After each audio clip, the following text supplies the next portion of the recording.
Claire, you're too old to keep up with how fast we're moving now. Marcus Bennett's words cut through the glass conference room like a blade. I sat frozen in my chair, watching 6 colleagues suddenly find their laptops fascinating, unable to meet my eyes. The silence that followed felt suffocating, thick with discomfort. He slid a performance improvement plan across the polished table, pages already filled out with neat checkboxes and typed paragraphs. My hands trembled slightly as I picked it up, scanning the dates. They were backdated to 3 weeks ago, meetings I'd never attended, warnings I'd never received, all documented as if they'd actually happened. 12 years at Cascade Technologies in Seattle, and this was how it ended? The signatures were already there at the bottom. HR, his boss, even someone from finance. This wasn't a conversation about improvement. This was an execution that had been planned while I thought I was simply doing my job. You have 30 days to show significant improvement, Marcus continued, adjusting his expensive watch with deliberate slowness. The gesture felt calculated, designed to emphasize his authority. I was 53 years old. I'd built half the systems this company currently ran on. I'd trained Marcus himself when he arrived just 2 years ago, fresh from business school with theories but no practical experience. Now he sat across from me, calling me obsolete, implying I was dead weight from a bygone era. I stood slowly, smoothed my blazer with as much dignity as I could gather and walked out without saying a word. The glass door closed behind me with a soft click that felt final. My badge wouldn't scan at my office door. The little red light blinked mockingly. Security had already locked me out before I'd even left the meeting. I stood in the hallway outside my own office, badge in hand, as younger employees rushed past me toward the coffee station.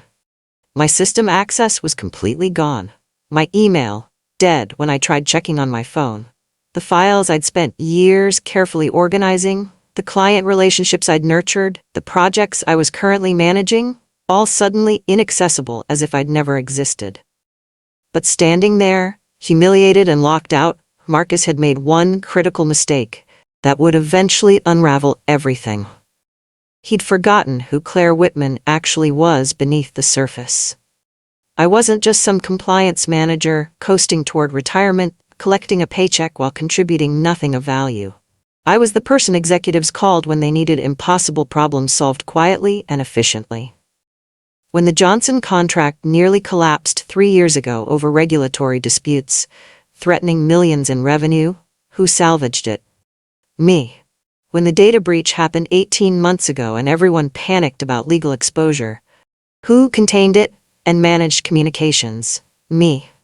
I'd been the closer, the fixer, the person they called at 2 a.m. when everything fell apart and nobody else knew what to do. I walked down 3 flights of stairs to the HR department, each step helping me regain my composure. Brenda Palmer greeted me in the reception area with practiced sympathy that felt rehearsed, almost theatrical. "Claire, we're so concerned about your recent performance issues," she said softly, guiding me to a small conference room. Her tone was careful, measured, like she was reading from a script someone had prepared. She handed me additional paperwork about my corrective action meeting, scheduled for Friday morning. "Our legal team will be present," she added carefully, watching my reaction. Legal? For what was supposedly a performance issue? Something cold settled in my stomach. This wasn't standard procedure at all. Friday arrived with all the weight and dread of a funeral I didn't want to attend. I sat across from Marcus, Brenda, and Thomas Crane from the legal department, in the same glass conference room where this nightmare had begun. The morning sunlight streaming through the windows felt too bright, too cheerful for what was happening. The conference room felt smaller now, the walls seeming to close in as Thomas opened a leather folder with deliberate formality. Marcus opened his laptop and rotated it toward me with an expression of grave concern. Screenshots filled the screen: confidential client data, proprietary financial information, internal strategy documents, all sent from my email address to an external Gmail account I'd never seen before in my life. "We have substantial evidence that you've been leaking proprietary company information to outside parties," Thomas stated flatly, his lawyer voice devoid of emotion. The timestamp on the first screenshot showed Tuesday night at 11:47 p.m. My mind raced, trying to process what I was seeing while my heart pounded. This is absolutely ridiculous, I managed, hearing my voice shake despite my effort to stay calm. I would never compromise company information. I've spent 12 years protecting. The system logs clearly show your credentials were used, Marcus interrupted smoothly, his voice cold with manufactured regret. We have no choice under company policy but to suspend you immediately, pending a full investigation into potential criminal activity. Brenda nodded solemnly beside him, playing her part in this carefully orchestrated performance perfectly. The room felt like it was closing in around me, the air growing thinner. But then, forcing myself to focus through the panic, I noticed something important. Tuesday night, at 11:47 p.m. I'd been at my sister's house in Portland that entire evening, more than 2 hours away from Seattle. We'd had dinner together. My phone had time-stamped photos from the restaurant. This wasn't just wrong or mistaken. This was deliberately manufactured evidence. I didn't panic, though every instinct screamed at me to defend myself loudly. Instead, I documented everything methodically. That afternoon, after leaving the building in a daze, I requested the IT access logs directly from Kyle Harrison, a senior systems analyst I'd personally helped get promoted 3 years ago when others had overlooked his potential. "Claire, I really shouldn't be showing you this," Kyle whispered nervously, glancing around the server room like we were conducting an espionage operation. But he pulled up the detailed access records anyway, his fingers flying across the keyboard. The login that supposedly sent those confidential files came from an IP address physically located in Building C, 3rd floor. My office was in Building A, 2nd floor. The device ID that appeared in the logs didn't match my assigned laptop serial number or my phone's identifier.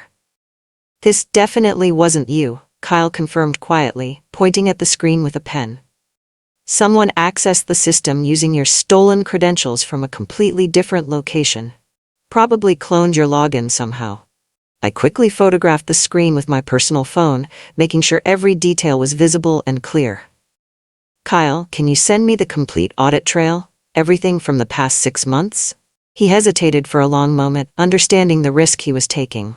Then he nodded slowly. "I'll encrypt it. Check your personal email in an hour. But Claire, please be extremely careful. Something's really not right here.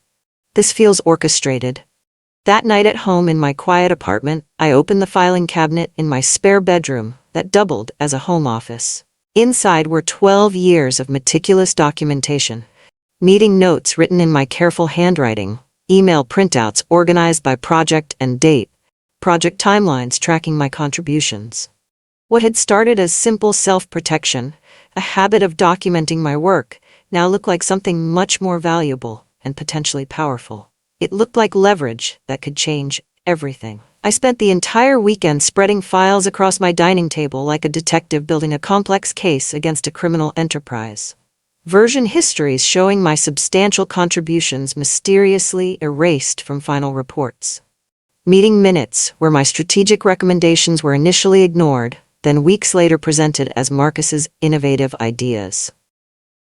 Emails documenting major projects I'd personally led that suddenly had different names attached in official summaries. But as I methodically sorted through my 2023 documents, something else caught my attention and made my stomach turn. Vendor payment authorizations.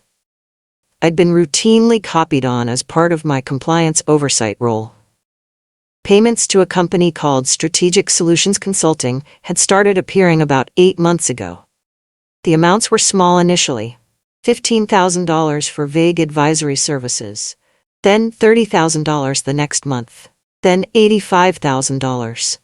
The payments grew steadily larger, always staying just under the $100,000 threshold that would require formal board approval and additional scrutiny. I'd actually flagged it once in a routine compliance memo 6 months ago, noting professionally that the vendor wasn't in our approved supplier list and requesting verification. My concern had been quickly dismissed by Marcus as administrative oversight that he'd handle. Now looking at the clear pattern laid out chronologically, the payment amounts spiked dramatically right around the same time Marcus started his campaign to push me out of the company. That timing couldn't possibly be random coincidence. Someone was stealing from Cascade Technologies, and I was the compliance officer who might eventually notice if I looked closely enough. I spent all of Sunday morning doing what I did best, meticulously following the money trail wherever it led. Strategic Solutions Consulting had a website that looked superficially professional, but was oddly generic upon closer inspection. Stock photos of diverse business people shaking hands. Vague mission statements about optimizing operational efficiency and driving strategic transformation that meant essentially nothing. No actual client work shown, no case studies, no team bios, nothing substantive. I searched the Washington State Business Registry database. The consulting company had been officially registered just 14 months ago.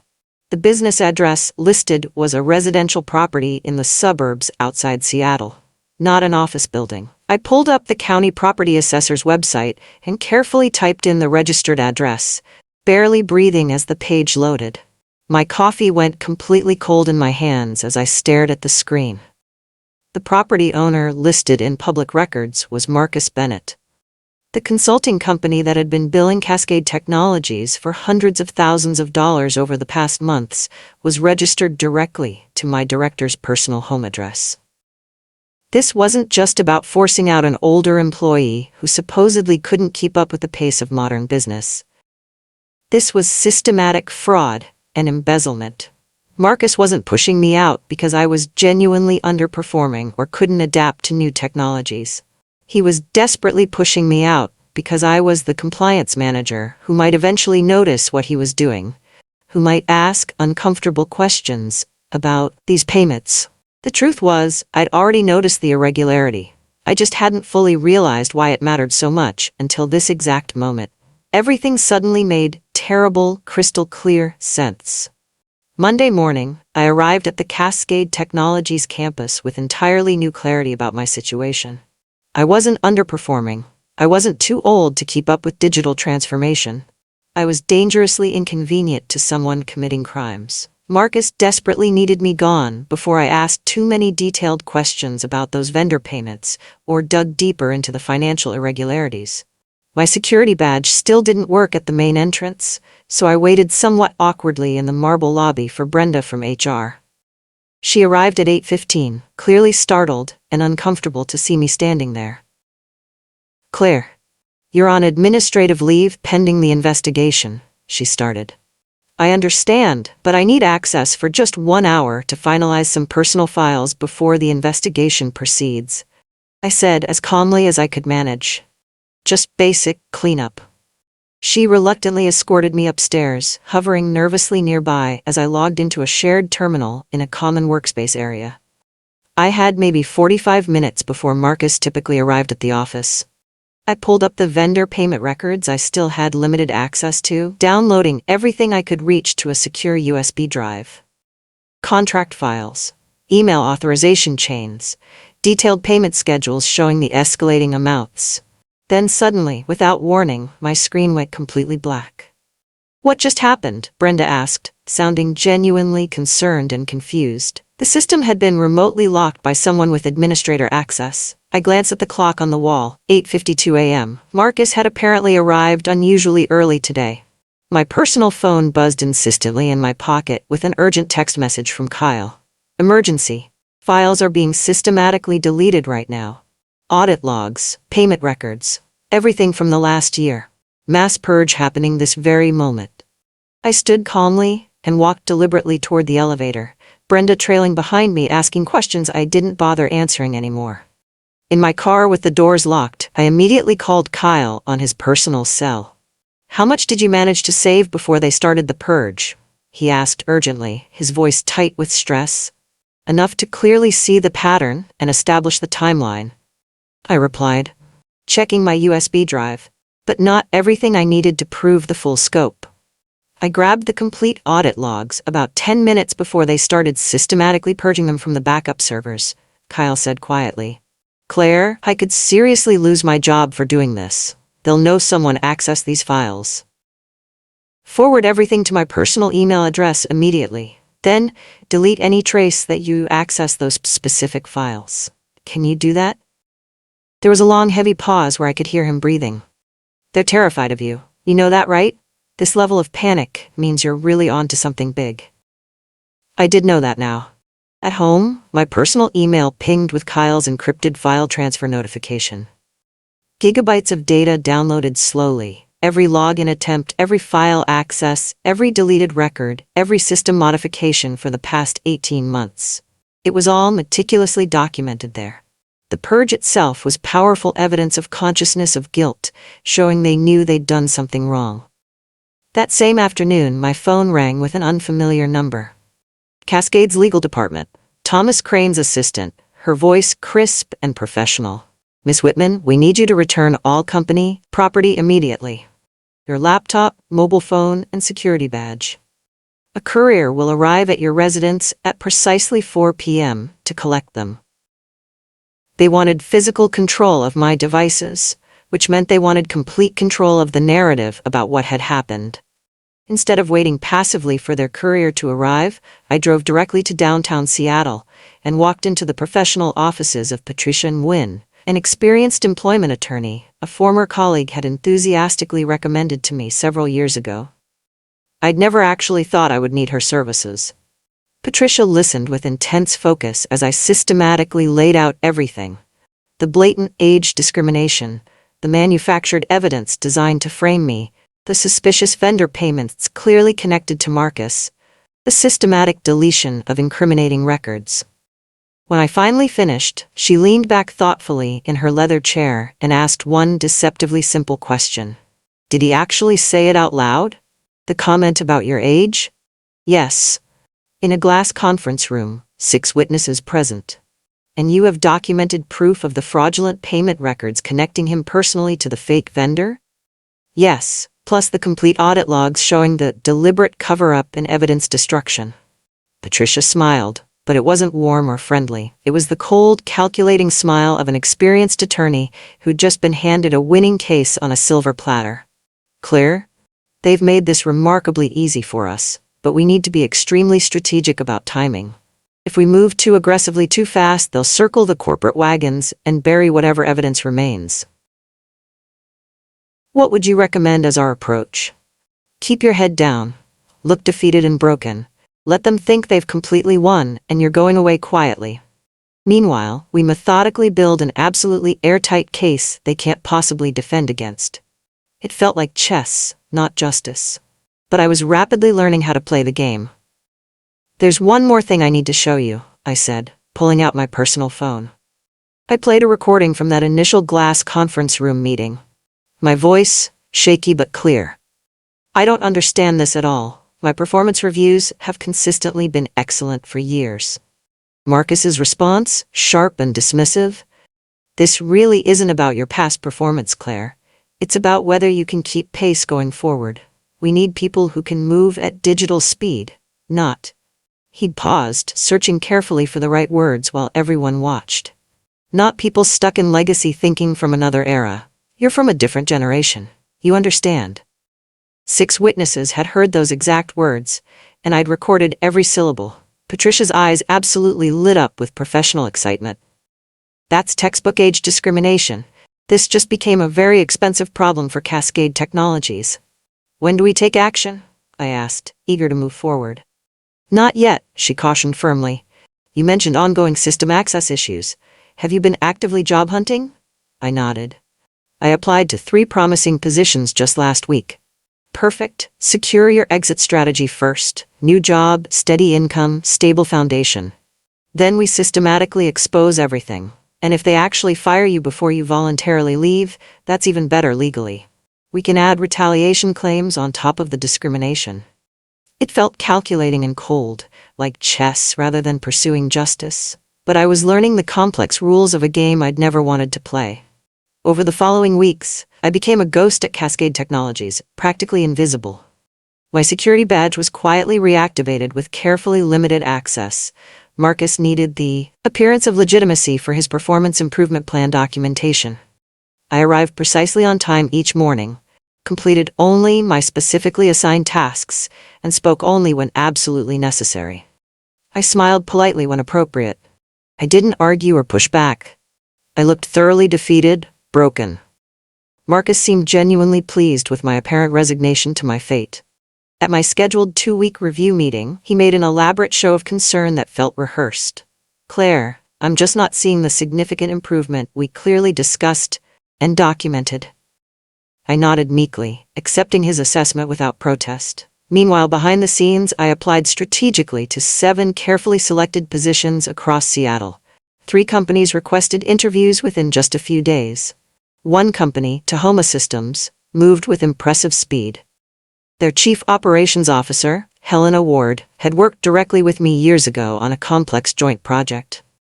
"Claire Whitman," she said with genuine warmth when I arrived for my interview.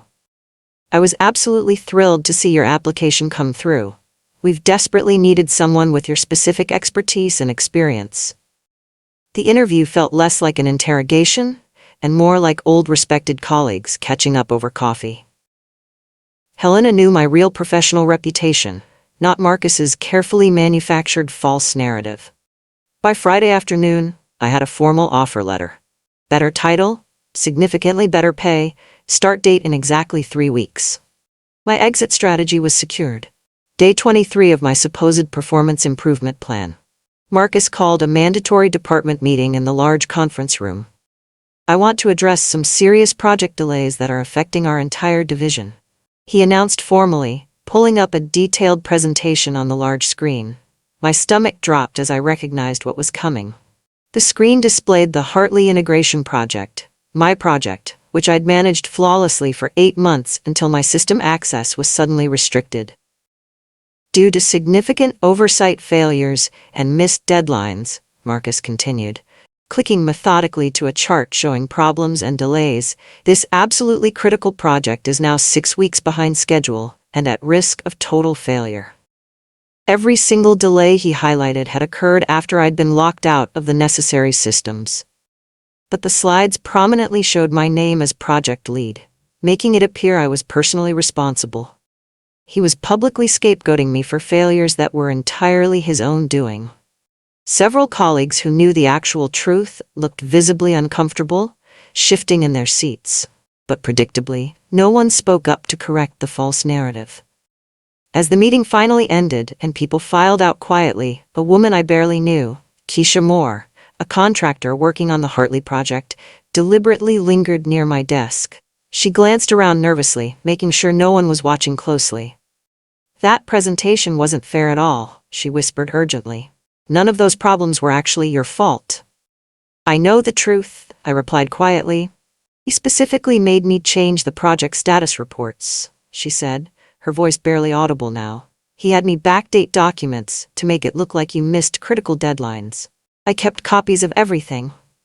We met later that week at a small coffee shop 3 blocks from the office, far enough to avoid colleagues. Keisha pulled out her personal laptop with shaking hands. "I signed a strict NDA when they hired me," she explained nervously. "But what he's making me do is actually illegal, right?" "Very illegal," I confirmed without hesitation. She showed me carefully time-stamped files, original project reports clearly showing everything proceeding on schedule, then systematically altered versions with my name prominently attached to failures that had never actually happened. Long email chains where Marcus explicitly instructed her to modify dates and deliverables to create a false timeline. "He told me this was just standard business practice for documentation," Keisha explained, looking sick. "But it didn't feel right from the beginning. That's why I secretly kept copies of the originals." I photographed everything methodically with my phone, making sure every detail was captured clearly. "Keisha, what you're doing is incredibly brave. But you need to be extremely careful now. He can't know you're talking to me. I know the risks. My contract ends next month anyway. I think he's planning to let me go so I can't talk about what I know. Would you be willing to provide a formal statement to my attorney?" She hesitated, clearly weighing the consequences, then nodded firmly. "If it helps stop him from doing this to other people." 2 days later, Marcus summoned me to his private office for an unexpected meeting. No HR representative, no witnesses present, just him, looking concerned and reasonable. It was obviously a performance. Claire, I think we both need to be realistic about this situation, Marcus said with fake sympathy, sliding a thick folder across his expensive desk. This performance improvement plan clearly isn't working out. Inside was a detailed severance agreement. 2 months' pay in exchange for permanently releasing all legal claims against the company, signing a comprehensive NDA, and agreeing to a strict non-disparagement clause. I think this is actually quite generous under the circumstances, he continued smoothly. You sign today, and we can all move forward professionally, with no hard feelings. I pretended to read it carefully, taking my time. What happens if I don't sign this? His carefully maintained expression shifted subtly, something cold and threatening flickered behind his eyes. Then we proceed with immediate termination for cause based on documented performance failures. No severance whatsoever. And I'll personally make sure every company in Seattle knows exactly why you were let go. Your professional reputation in this industry will be completely finished. The threat hung heavy in the air between us. You have until 9 a.m. tomorrow morning, he added. Then, almost casually, by the way, Keisha Moore's contract won't be renewed. Budget constraints, unfortunately. He watched my face extremely carefully for any reaction. He was directly warning me, actively threatening a witness. I kept my expression carefully neutral, revealing nothing. I'll think about it seriously, I said quietly, standing to leave. Good choice, Claire. You're finally showing some wisdom. I called Patricia immediately from my car, my hands shaking with anger. He directly threatened my professional reputation and fired a key witness in the same conversation, I reported urgently. Perfect, Patricia said with satisfaction. He's panicking badly. That means he knows he's extremely vulnerable. We spent 2 intense hours strategizing the next steps. 4 weeks. That was our carefully calculated timeline. Week 1, protect Keisha by having her provide a detailed formal statement. Week 2, secure my new employment and resign from Cascade. Week 3, file official complaints with the Department of Labor and the State Ethics Commission. Week 4, let everything explode publicly. What about their severance offer, I asked. Ignore it completely. Let the deadline pass. When they terminate you for refusing, it substantially strengthens our retaliation case. This feels risky. It absolutely is, Patricia admitted honestly. But Claire, you're not just fighting for yourself anymore. You're fighting for everyone else he'll do this to after you're gone. She was completely right. This wasn't just about my hurt feelings or damaged pride anymore. It was about accountability. Monday morning, I deliberately didn't sign the severance agreement. I simply didn't show up at Marcus's office at the deadline. By noon, HR was calling my phone repeatedly. I let every call go to voicemail. By Tuesday, panic had clearly set in. Brenda from HR appeared unexpectedly at my desk Wednesday morning, looking distinctly uncomfortable. Claire, we need to talk privately, right now. In a small windowless conference room, she closed the door carefully and spoke in a low, urgent whisper. This isn't official at all. I could lose my job just for telling you this. She pulled out her personal phone, showing me an email thread from 3 months ago. Marcus to Brenda. We need Claire Whitman out immediately. Find a legitimate reason. Brenda to Marcus. Her performance reviews are consistently excellent. I can't fabricate problems that don't exist. Then create an aggressive development plan. Make the standards impossible to meet. Document everything carefully. I need her completely gone before year end. My hands clenched into fists. Why are you showing me this now? Because I'm tired of being his accomplice, Brenda said, tears filling her eyes. He's done this before, to 2 other employees. Both were over 50. Both pushed out on fake performance issues. I documented everything this time. Will you testify? She nodded firmly. I already made copies, and I'll cooperate fully with any investigation. Why now? Because yesterday he told me to start building a case against Kyle Harrison next. The IT analyst. He's 37, Claire. Marcus called him dead weight from the old guard. It's never going to stop. The next morning, Brenda Palmer didn't show up to work. Her desk was completely cleared out. Her email account was deactivated. HR sent a brief company-wide announcement that she'd resigned to pursue other opportunities. No one believed the official story. By afternoon, a commercial shredding truck arrived. Through my office window, I watched maintenance staff systematically loading boxes and boxes of documents for destruction. Deleted emails, erased records. The cover-up was accelerating rapidly. Kyle messaged me urgently. They're wiping backup servers, trying to eliminate the entire audit trail. But Kyle had already copied everything days ago, and so had I. The company was in quiet panic mode now. Senior executives huddling constantly in closed-door meetings, the legal team practically living in the building. Something had fundamentally shifted. Then came the company-wide email. Mandatory town hall meeting. Friday at 2 p.m. All employees required to attend. The email came directly from our CEO, Victoria Cross, who rarely involved herself in day-to-day operations. This wasn't routine. Friday arrived with tension crackling through the office like electricity. What were they planning? The large auditorium filled with confused employees speculating nervously. I sat near the back, watching Marcus on stage looking confident, even smiling. Victoria Cross stood beside him, her expression completely unreadable. Marcus took the microphone. Thank you all for coming. I want to talk about adaptation. In technology, we must evolve constantly. Some people embrace change and innovation. Others? He paused dramatically. Others cling to legacy thinking. They resist innovation. They slow us down. His eyes found me in the crowd. We can't carry people who can't keep pace with our velocity. This company is moving forward, with or without those stuck in the past.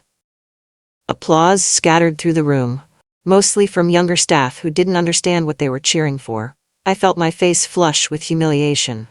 Then the auditorium doors opened. Victoria's assistant entered, followed by a woman in a business suit I didn't recognize. She walked directly to Victoria and whispered something. Victoria's expression hardened. She took the microphone from Marcus. Thank you, Marcus. We'll continue this discussion later. Marcus looked confused as Victoria gestured him off the stage.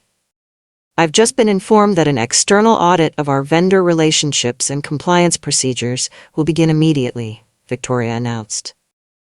Full cooperation is expected. The auditor was Simone Zhang from Prescott & Associates, a firm specializing in corporate fraud investigations. Within 2 days, she'd set up operations in a locked conference room. Employees were called in one by one. Marcus's confidence began cracking visibly. He snapped at subordinates. He left early. His office door stayed closed. On Wednesday, Simone interviewed me for 3 hours. I presented my documentation calmly. The vendor payments to Strategic Solutions Consulting, the property records linking it to Marcus, the timeline of his push to remove me. I showed her Kyle's audit logs proving the systematic deletion of evidence. I played the recording of Marcus's age discrimination comments. Simone's assistant typed furiously, documenting everything. Miss Whitman, this is extremely comprehensive, Simone said. How long have you been compiling this? 12 years of careful records, I replied. But the fraud investigation started 2 months ago. We'll need to these findings to the board of directors. When? Friday. Closed session. My evidence was going to the top. Marcus had no idea what was coming. Thursday night, I uploaded all my documentation to a secure portal Patricia had arranged. Recordings, payment records, audit logs, Keisha's testimony, Brenda's emails, everything. Friday morning, the board convened in emergency session. I wasn't present, but the building hummed with tension. Marcus spent the morning in his office, door locked. Then his phone started ringing. According to Kyle, who monitored the system traffic, Marcus received 47 calls between noon and 2 p.m. All went unanswered. At 2:17 p.m. my phone exploded with messages.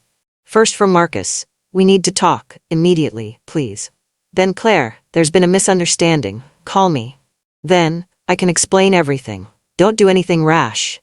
Then, you're making a huge mistake, think about your career. The messages devolved from pleading to threatening and back to desperate. I didn't respond to any of them. At 3 p.m. Victoria Cross's assistant called. Miss Whitman, the CEO would like to meet with you tomorrow morning, 9 a.m., her office. I'll be there, I said calmly. Saturday morning, the office was eerily quiet. I rode the elevator to the executive floor, an area I'd rarely visited in 12 years. Victoria's office was corner-positioned with floor-to-ceiling windows overlooking Puget Sound. She stood as I entered, gesturing to a chair. Miss Whitman, thank you for coming in on the weekend. She sat across from me, not behind her imposing desk. Equal positioning. I've spent 2 days reviewing the findings. The evidence you've provided, combined with the independent audit, paints a disturbing picture. I stayed silent, letting her continue. Marcus Bennett has been terminated effective immediately. We're pursuing a legal action for fraud and embezzlement. The amount exceeds $340,000. I documented what I saw, I said simply. You did more than that. You protected this company from catastrophic damage while being systematically pushed out by the person who was stealing from us. Victoria leaned forward. What do you want, Claire? It was the question I'd been preparing for. 3 things, I replied, pulling out a typed list. Patricia and I had rehearsed this moment. First, a formal finding of wrongful termination based on age discrimination, in writing, from the board. Victoria nodded. Done. The board voted unanimously yesterday. Second, full back pay and benefits from the date of my suspension, plus compensation for emotional distress. My attorney has calculated the amount. I slid Patricia's document across the table. Victoria scanned it, then nodded. Legal will process this immediately. Third, protection for the people who helped expose this. Kyle Harrison, Keisha Moore, and Brenda Palmer. No retaliation. Brenda's resignation needs to be investigated. Brenda resigned voluntarily, Victoria started, then stopped at my expression. We'll investigate, she amended. And the others will be protected. One more thing, I added, though it wasn't on my list. A comprehensive review of all terminations and forced resignations from the past 3 years. Marcus has done this before. Victoria's jaw tightened. We're already looking into that. She stood, extending her hand. Claire, I'm truly sorry for what you experienced here. Would you consider returning? We need people with your integrity. I shook her hand. I've accepted another position. I start Monday. Victoria looked disappointed but understanding. Then I wish you the best. There is one thing you should know, I said. I've already filed complaints with the Department of Labor and the State Ethics Commission. Those investigations will proceed, regardless of our agreement here. I expected nothing less, Victoria replied. We'll cooperate fully. As I left her office, security was escorting Marcus Bennett through the lobby. He was carrying a cardboard box, his personal belongings. Our eyes met for a brief moment. He opened his mouth as if to speak, maybe to plead or threaten one last time. I didn't stop walking. His voice called after me. Claire, please. The security guard touched his arm, guiding him toward the exit. 12 years at Cascade Technologies ended with me walking out the front door with my dignity intact, while the man who tried to destroy me was removed by security. It wasn't the victory I'd imagined. It was better. It was justice. Monday morning, I arrived at Tahoma Systems wearing my best suit and carrying a sense of freedom I hadn't felt in months.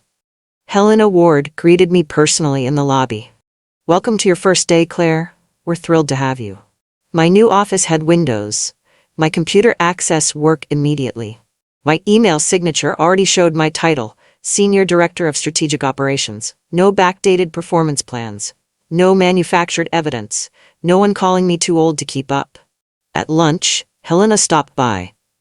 I heard what happened at Cascade, she said quietly. The industry's talking. Marcus Bennett won't work in tech again. That wasn't my goal, I said honestly. I just wanted the truth to matter. It does, and so do you. That afternoon I received an email from Brenda Palmer.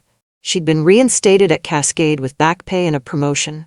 The investigation into forced resignations had uncovered 2 other victims, both over 50, both pushed out on fake performance issues, just as Brenda had said.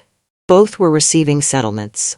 Keisha Moore had been offered a permanent position at Cascade, which she declined to join Tahoma Systems instead. 3 months later, I sat in Patricia's office for our final meeting. Marcus's criminal trial was proceeding. The ethics investigation had expanded to include 2 other executives who'd enabled him. Cascade had implemented new compliance protocols and mandatory age discrimination training. How does it feel? Patricia asked, closing her file. Honestly, I'm still processing it. You changed that company, Claire, and probably a dozen others who heard your story and decided to be more careful. I thought about that. I didn't set out to be a whistleblower. I just wanted to do my job. That's what makes you effective. You weren't vindictive. You were thorough. Driving home that evening, I thought about Marcus's words in that glass conference room. You're too old to keep up. He'd been wrong about everything. I wasn't too old to keep up. I was too experienced to be fooled, too careful to leave gaps in documentation, too principled to be intimidated, and ultimately too prepared to be erased. The truth didn't destroy my career. It saved it.